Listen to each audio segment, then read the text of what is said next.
Assalamualaikum warahmatullahi wabarakatuh. Selamat pagi, selamat siang, dan selamat malam.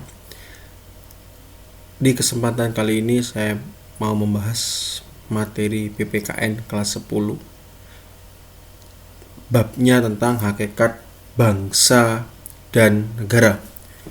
Bab ini menjadi bab awal di pembelajaran ajaran baru untuk kelas 10. Langsung saja, karena pembahasan kita mengenai hakikat bangsa dan negara, kita langsung kepada makna bangsa. Bangsa, kalau dilihat dari pengertiannya, itu dikatakan bahwa suatu komunitas etnik yang memiliki ciri-ciri, memiliki nama, wilayah tertentu, mitos leluhur, bersama, kenangan bersama, satu atau beberapa budaya yang sama. Kesimpulannya adalah bangsa itu suatu komunitas yang memiliki seluruh kesamaan. Jadi antara individu, ketemu individu lagi, mereka bersatu punya kesamaan konsep. Itulah disebut bangsa. Kalau dari pengertian sosiologis, bangsa termasuk kelompok paguyuban. Nah, kalau di istilah sosiologi itu paguyuban itu ikatan batinnya sangat kuat sekali.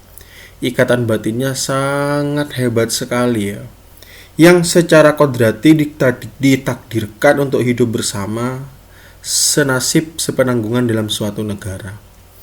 Jadi ikatan-ikatan batiniahnya, ikatan-ikatan solidaritasnya itu kuat sekali. Nah, dari sini sudah kita dapat menyimpulkan bahwa bangsa itu ya bagian individu yang memiliki ikatan-ikatan emosional yang sangat kuat. Nah, itu bangsa. Terus kalau menurut pendapat dari Hans Kuhn, orang Jerman, mengatakan bahwa bangsa adalah hasil tenaga hidup manusia dalam sejarah. Suatu bangsa merupakan golongan yang beraneka ragam, jelas di sini. Salah satunya mungkin Indonesia, yang plural gitu ya, dan tidak bisa dirumuskan secara eksak,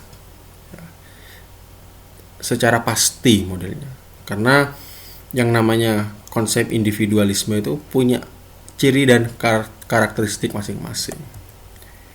Nah, di sini sudah ada pengertian dari banyak para ahli. Silakan yang menonton channel ini bisa dibaca dan dipahami.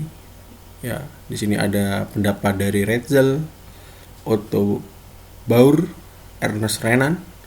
Semua menurut saya sangat lengkap. Di sini juga ada pendapat dari Lippmann, bahkan presiden pertama kita juga berpendapat tentang bangsa, Bung Karno ya. Nanti bisa dibaca sendiri. Langsung kepada makna negara. Negara itu berasal dari kata state kalau dilihat dari bahasa Inggris, stat dari bahasa Belanda dan Jerman, etat dari Prancis, tenum dari bahasa Latin yang berarti keadaan yang tegak dan tetap ya. Itu secara pengertian bahasa. Kalau secara teoritis itu negara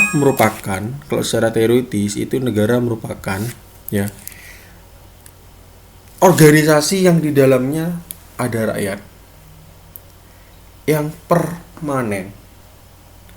Jadi saya ulang, negara merupakan organisasi yang di dalamnya ada rakyat, wilayah yang permanen. Arti wilayah yang permanen itu wilayah yang tetap, yang sudah dimiliki, seperti contoh Indonesia, ya sudah punya Indonesia, nggak bisa Indonesia dimiliki oleh negara lain karena wilayah yang permanen itu biasanya dilalui melalui proses-proses kemerdekaan, pengakuan ya. Dan pemerintah yang berdaulat ya. Jadi ini termasuk dalam ciri-ciri sebuah negara gitu ya. Nah, terus di sini juga negara merupakan kesatuan sosial yang diatur secara konstitusional untuk mewujudkan kepentingan bersama. Jadi negara itu, yang disebut negara itu sudah ada aturan-aturannya secara konstitusional ya, dengan tujuan visi misi yang sama. Nah, di sini sudah ada pendapat para ahli sama seperti bangsa.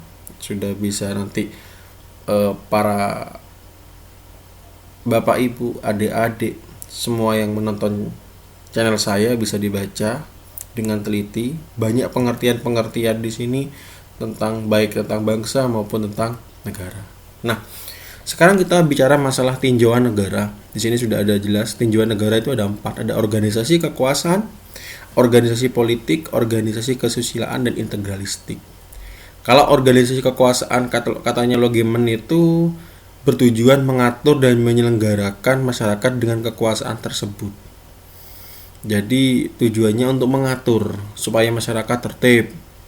Kalau organisasi politik itu dikatakan organisasi yang berbeda dengan organisasi lain karena negara memiliki kedaulatan tertinggi dan keanggotaannya bersifat mengikat semua orang. Jadi artinya ya negara itu punya kedaulatan tertinggi. Kalau di Indonesia kan organisasi politiknya ada di partai politik tapi berdasarkan demokrasi.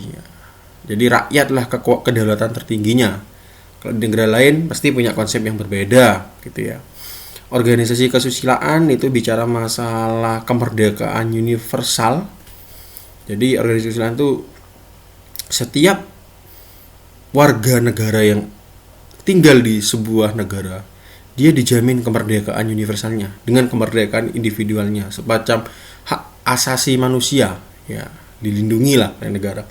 Integralistik itu artinya antara pemerintah dengan rakyat itu sudah satu kesatuan. Ya, jadi ketika pemerintah membuat kebijakan ya rakyat dilibatkan. Ketika rakyat ada permasalahan silakan bisa bercerita dengan pemerintah. Itu yang disebut sebagai integralistik. Kita cek sifat hakikat negara.